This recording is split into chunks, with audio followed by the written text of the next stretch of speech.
Hey, welcome back to Herbs and Ease. My name is Kristen, and today we are breaking down the 5 tinctures that I think everyone should have in their medicine cabinet. And I don't really care if you don't like herbs or if you don't want to be an herbalist. I really think that everyone should have these tinctures in their medicine cabinet. First, we have to understand, what is a tincture? So tinctures are concentrated herbal extracts that are made by steeping herbs in alcohol, and they're really strong.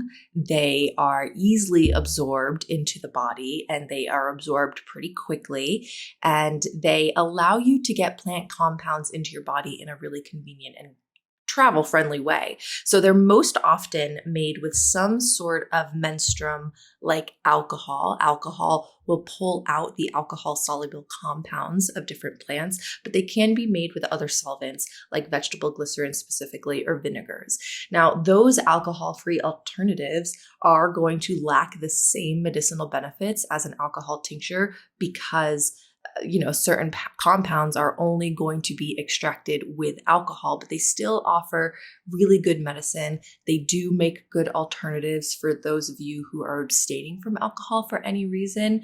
And some people don't drink alcohol, but are totally fine consuming alcohol tinctures. But if you are trying to stay away from consuming any alcohol whatsoever, and you don't like the idea of using tinctures, be sure to check out the episode on tea and the teas that you should be drinking every day, because tea would be a better place to start. And the good news that all the herbs that we are talking about in today's episode can be drunk as teas. So don't turn away just yet, because there's valuable information in today's episode as well. The uses of the plants that we're talking about today are going to range from managing allergies, managing anxiety and stress. They're going to help to manage weird digestive issues, to prevent illness, and to boost your immune system. So they're the basic over-the-counter remedies that most people want to have some sort of access to. And the reason that I like to have them as tinctures rather than teas is because they're often going to be needed either long-term or in a situation where it's just not going to be that comfortable to have to brew a cup of tea and then drink it. You want something quick, you want something strong, and you probably want a lot of something. For example, our first herbal tincture, Passionflower. So Passiflora incarnata, we use the flowering vine and the leaves, and it is a nervine, a sedative, a hypnotic, and an antispasmodic. And we often use it for things like treating anxiety and panic attacks, for insomnia, for managing seizures and epilepsy, for ADHD, for stress, and for burnout. And you're most often going to use this as an infusion and as a tincture. So Passionflower makes the top of this list because of its ability to halt anxiety in its tracks. I literally had an anxiety attack yesterday, and I took a dose of this, took 2 doses of this, and it was pretty much gone and I felt normal. So if you are experiencing any symptoms of anxiety from rumination, overthinking, physical stress, physical tension, mental spiraling, those anxiety tingles where it feels like you're about to have a panic attack, any nervousness, any stress, what you can do is take a dose of Passionflower about every 15 to 20 minutes until the symptoms subside. Now, I'm just going to make a note that I think a dose is about 2 to 3 droppers full. Not drops. This is not homeopathy, dropper fulls. But a dose is going to depend on you and your needs. It's kind of like asking how much broccoli would you eat in one sitting, right? It's not the same as the dosages of pharmaceuticals. So you get to play around with what you think a quote unquote dose is. For me, I would say it's 2 to 3 dropperfuls for most herbal tinctures. So I most often notice that with Passionflower, it only takes about 2 to 3 doses to calm an anxiety attack down. So it's really a staple in my household. It's a staple for when my friends come over and they're just feeling super frazzled and anxious. It is probably one of my most cherished herbs and my most cherished herbal medicine because, as I mentioned, I do have anxiety. It's a fairly new thing, but it's here and I got it. Thank you, pandemic. Passionflower can also be used for sleep. It is traditionally used for insomnia. So if you're having trouble sleeping, especially because the mind won't stop chattering because you wake up in the middle of the night and the mind is ruminating and you can't stop thinking. You can use Passionflower in the same way that you would use it to stop an anxiety attack. And the magic behind Passionflower is that it increases GABA. So GABA is an inhibitory neurotransmitter, means it like chills things out, and it's associated with slower alpha and theta brain waves. So it helps to promote a state of calm in the mind and a state of calm in the body. So we really love Passionflower for those reasons. And it is worth noting that Passionflower can be used in smaller quantities to manage anxiety symptoms during the day without causing excessive drowsiness. So it is great to keep in your bag or at your work desk or wherever it is that you need it, all the places that you might need relief from anxiety symptoms. It is considered generally safe and gentle, but it can interact with certain pharmaceuticals, especially the ones that are sedative in nature. So our anxiety medications like a Xanax or an Ativan, the things that are sedative, not necessarily SSRIs.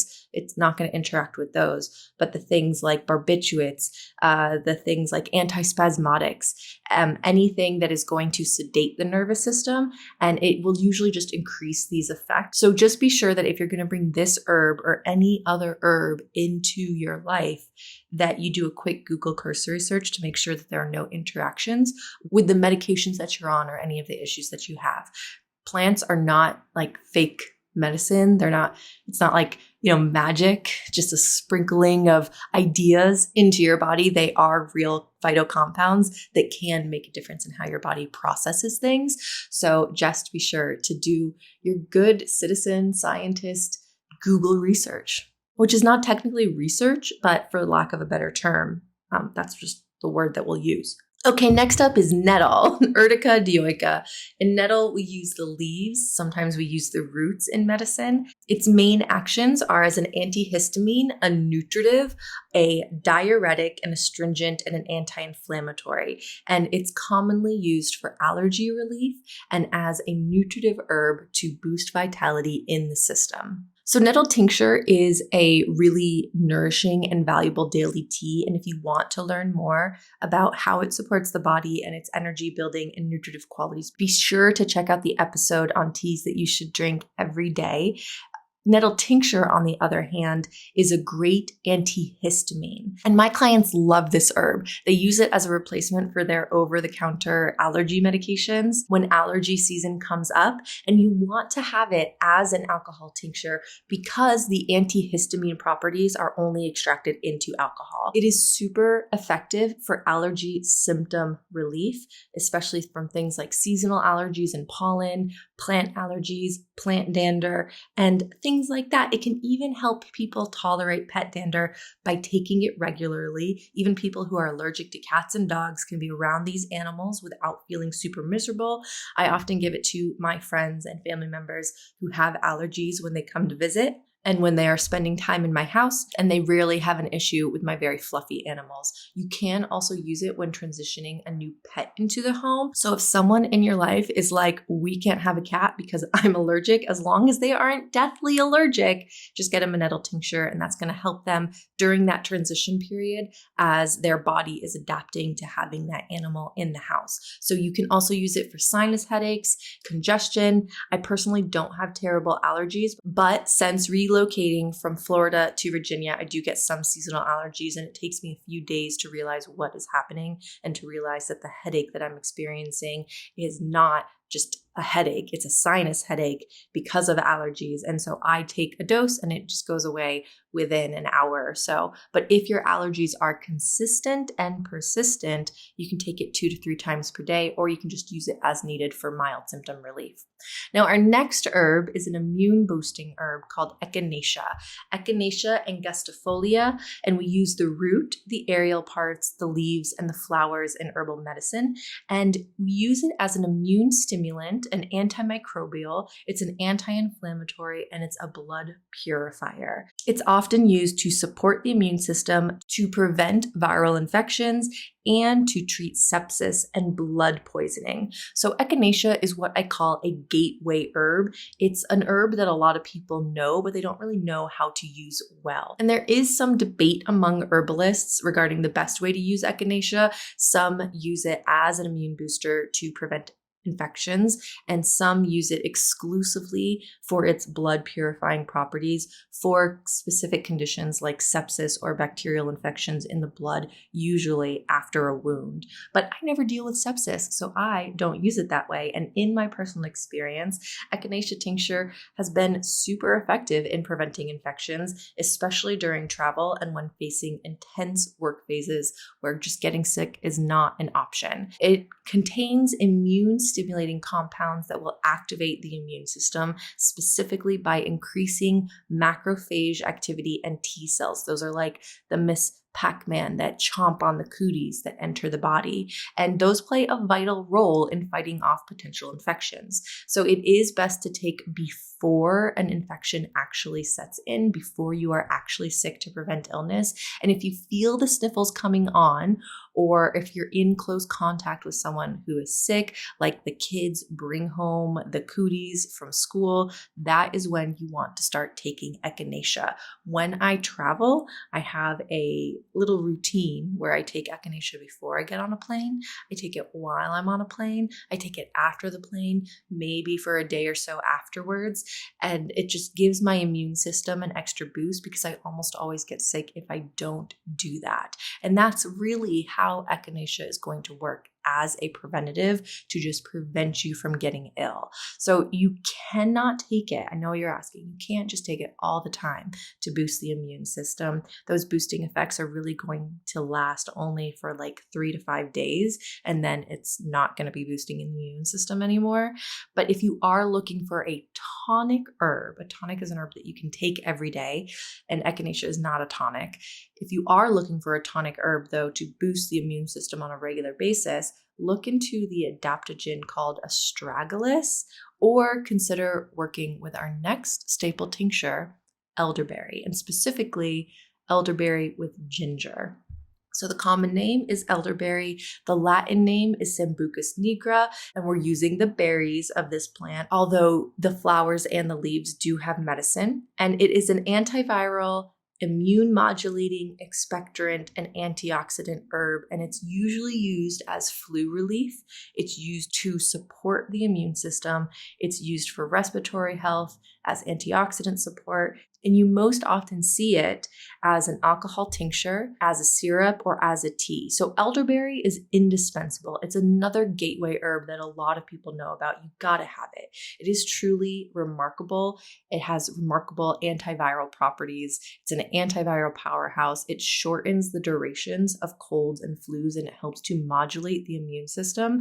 And it is an expectorant, which means that it can help relieve coughs and congestions, and it has a lot of antioxidants. So when we are dealing with a chronic ailment, the standard dose of a tincture is 2 to 3 dropperfuls 2 to 3 times a day, and a tea is about 4 cups a day. But with an acute illness, like when you are actually sick, you really want to flood the body with these phytocompounds. So dosing up for an active infection would be having about a dose of tincture or 1.5 to 1 cup of tea about every 2 hours. So having a tincture as opposed to a tea nearby, or as opposed to a syrup when you are sick, first of all, you probably want to avoid all the sugar in a syrup. And if you have the flu, you're glued to your bed, you don't want to like keep getting up and making tea or going to the bathroom. You want to sleep. And so you want something quick. You want something easy.